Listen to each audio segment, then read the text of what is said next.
మన ప్రభువైన యేసుక్రీస్తు నామంలో మీకు మా శుభాభివందనములు.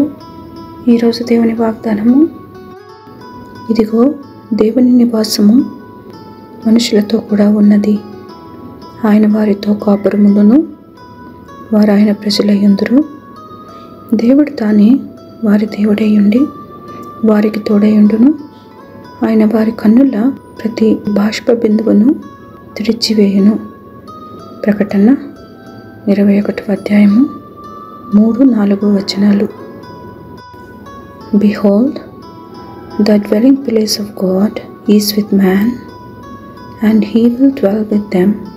They will be his people, and God himself will be with them as their God.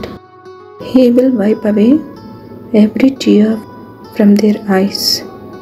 Revelation chapter 21 verses 3 and 4. ప్రార్థన.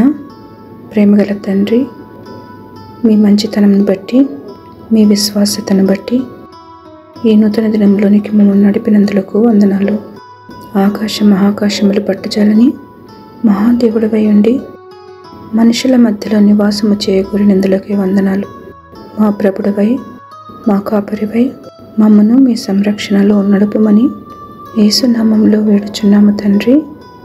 Amen. Have a blessed day. God bless you.